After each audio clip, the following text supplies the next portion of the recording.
Yeah, I'm not mad at this. Like, forget the video, I want to play right now.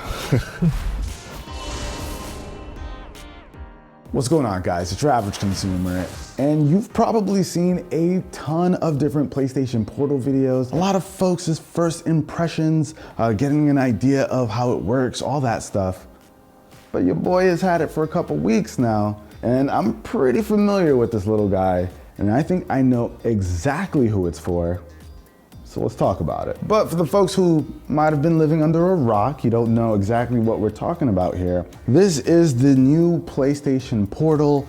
This is Sony's PS5 accessory, not to be confused and think this is some kind of handheld. This is not a Vita 2, you guys, even though we all want that. That's not what this is. This is an accessory for the PS5 dedicated to remote play. But if you guys want to learn more about what it actually is and what it's intended for, I'll have videos down below in the description for you to check out, unboxing videos, all that good stuff. But today we're going to be talking about what it's like to actually use this thing. So right now, this PlayStation Portal is hooked up to my PlayStation at home. So we're in the studio right now, but this one's connected to my personal home PS5. I gotta say, with my time playing this thing, I've really enjoyed using it. It feels really comfortable to hold in the hand for me. If you've seen a DualSense controller, honestly, it feels exactly like that. Honestly, I feel like I like it a little bit more even. This is what we're all typically used to, but I've been experiencing a lot of handheld action these days, and I've gotten used to the idea of, like, you know, a much bigger device. Now, this guy is rocking an 8-inch display. So if you've seen some of the other handhelds that have come out recently, it's not too far off. So, there have been quite a few handhelds recently that have come out. Now, we're not gonna be comparing this to any of these because they're vastly different in what they're supposed to do. But when it comes from an ergonomics perspective, this is probably amongst the best, which makes me sad because this could have been the best feeling portable console, but it's an accessory, we'll stick with that. So if you're familiar with the DualSense Edge controller, you've got all of the same controls here, except for like the touchpad. The touchpad is built into the actual touchscreen. It's not in the same spot, you gotta reach a little bit more for it, but how often do you even interact with the touchpad? He's crying. Well, we invented the whole touchpad. Don't take it away. Don't take it away. That's on the developers. Ghost of Tsushima, you use it quite a bit. Now, of course, this is a little bit more than a DualSense controller, so you got a few more other buttons. You also have like your power button, your PlayStation Link button, so that you can pair it with like a pair of Pulse Explorers. You also have your volume control, since this has built-in speakers, as well as your USB-C port and 3.5mm jack at the bottom. But yeah, aside from that, everything else is exactly the same, except for those additions. Now, no question might be, what is the actual interface when you're not just on the PS5? And if you haven't seen it yet, let me show you. So I'm gonna disconnect from my PS5 over here.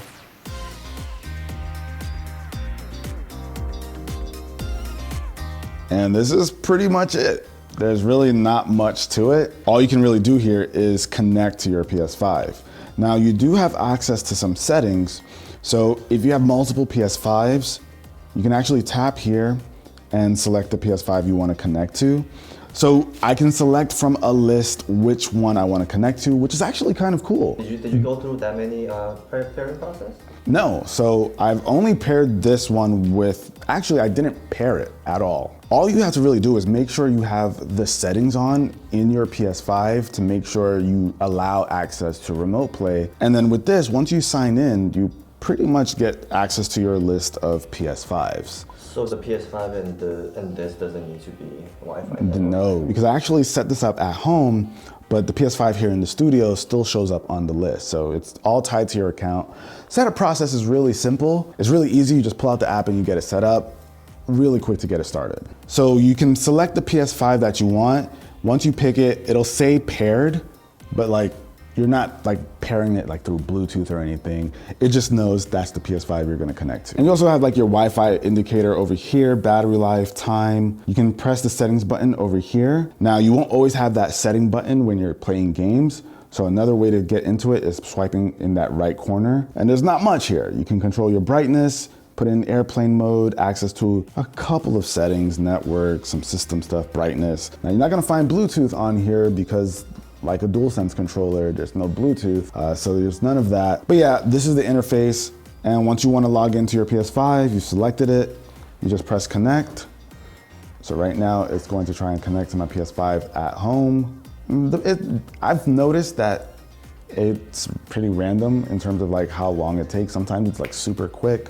And we're gonna talk about those connectivity things a little bit later, but the portal opens up and boom, you're into your system. But it doesn't turn your TV on when it connects, does it? No. And as you see, I connected to this. Even if it was in rest mode and I powered it on, it wouldn't turn on my TV. Even if I make it go into rest mode from this, it's not gonna turn off the TV. So you don't have to worry about anybody freaking out that the TV just turned on and your PlayStation's going, even if you're not home. Now, one thing to note, if you're worried about hitting that power button while you're connected, if you press it quickly enough, or maybe if you put down the portal for just a few moments, you can actually jump back in, press the power button, and you're still gonna be connected. However, if you take too long, you'll lose your connection and have to reconnect to your PS5.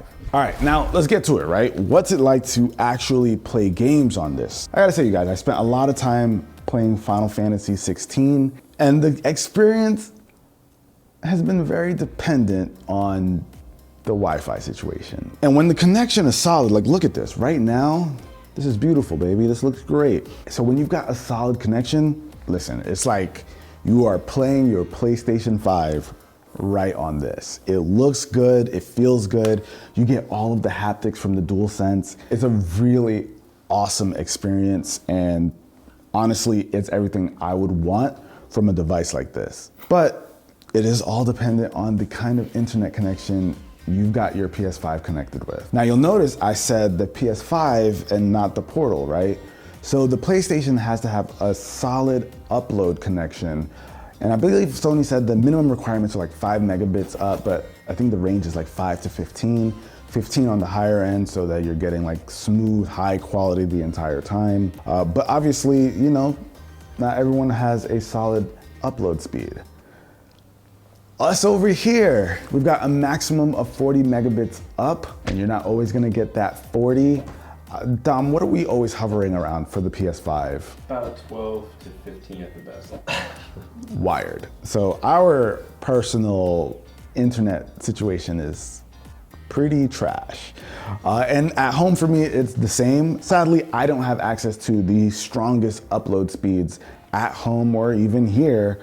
But that is like one of the most important parts, because the PS5 has to send that streaming information over to the portal. Download speeds, like you gotta have solid download speeds to, you know, take that information in. That's easy. Like getting solid download is fine. It's the upload that's gonna kill you. And I know there's a lot of people out there who don't have strong upload speeds, and that's where the killer is. Now, me personally, I found that playing at night has always been a pretty solid experience. I mean, it kind of makes sense. You know, you've got less people on the connection doing stuff.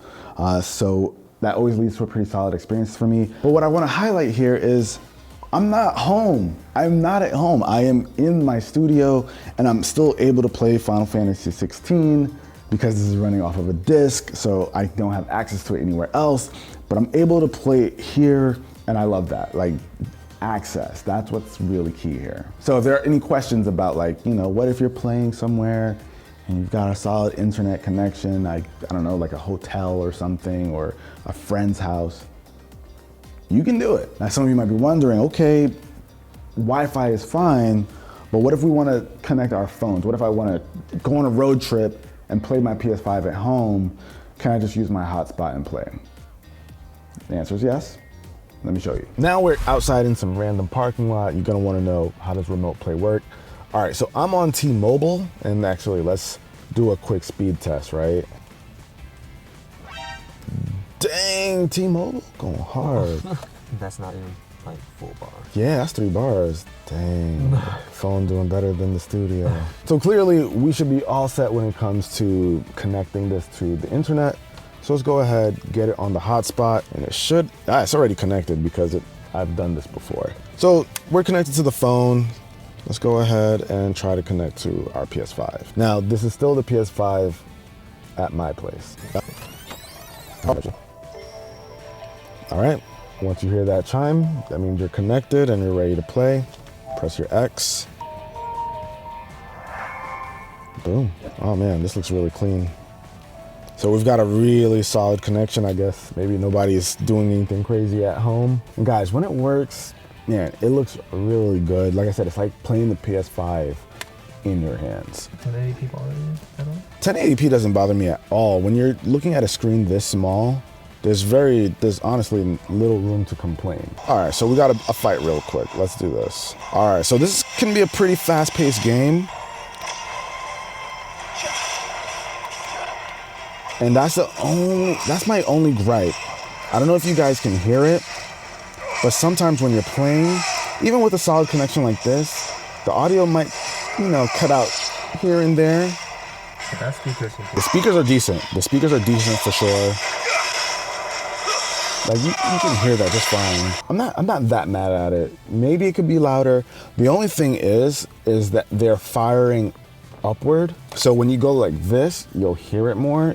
The speakers are going upward. It would have been nice if it maybe faced, like it sent the audio towards your face, but it's not something that's gonna impact gameplay. I mean, we're playing freaking Final Fantasy 16 in my car in a random parking lot. I'm not gonna be mad at a little jitter here and there. That means nothing to be able to do what we're doing right now. So yeah, you can take this thing on the go, pretty much play it wherever you want as long as you've got a good connection. So the portability side of things, this thing definitely does a good job. Now, in terms of how long you can actually play, the battery life is decent. I mean, I feel like you can get a 5-hour session, and that's what we've kind of been seeing a lot of. Now, if you're having way longer sessions than that on this, I'd be pretty surprised. But this isn't the kind of device I think you spend like a ton of time on. When playing something like this, you think input lag is going to be a serious issue. So far, from what I've seen, whenever I'm playing and the TV is on, like from my testing, everything looks really instant. There's no serious input lag that I can detect, but do I trust myself playing Apex on something like this? I don't know if I do. Well, no, I wouldn't, for the simple fact that if there's any, frame drops or connection issues, that's gonna get me killed instantly. You don't wanna play those kind of games, like I said, with something like this. Now, as some of you may know, the PlayStation Pulse Explorers are also a thing. It's very, very easy to connect them to this. Usually when you've got these headsets from PlayStation, they've got like a dongle. The experience is usually pretty seamless, and the same thing goes here.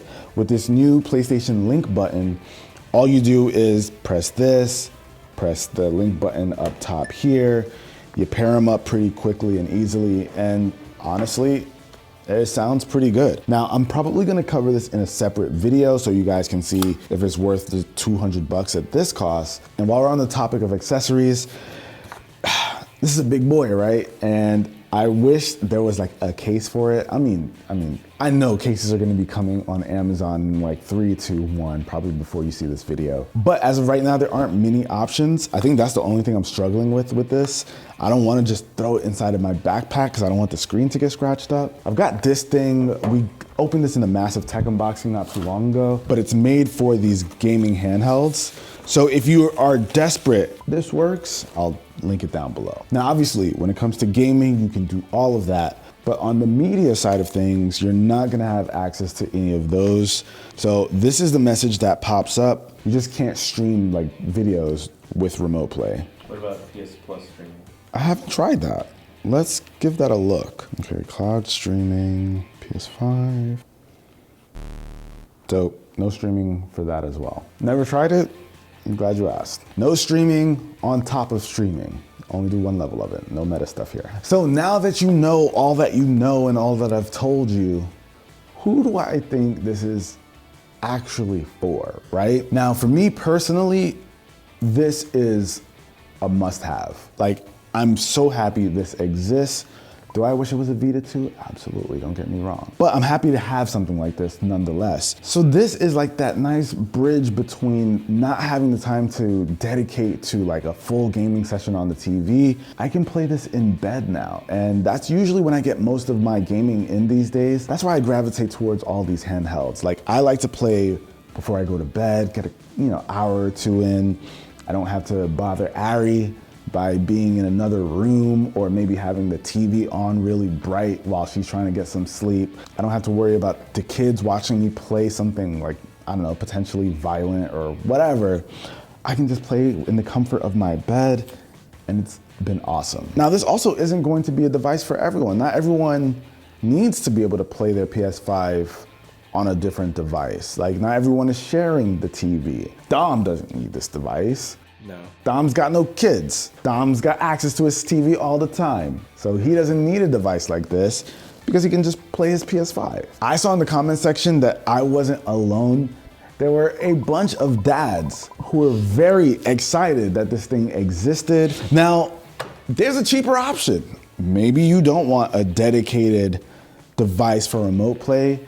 Maybe you want a nice little accessory. So over here, we've got the backbone. Like, we've heard a lot of comments about the backbone being exactly what this is. And in a way, you can say that. So over here, I've got the Galaxy. Do I have to really take off the case? I do. So check it out. Can you do remote play on something like the backbone? Absolutely.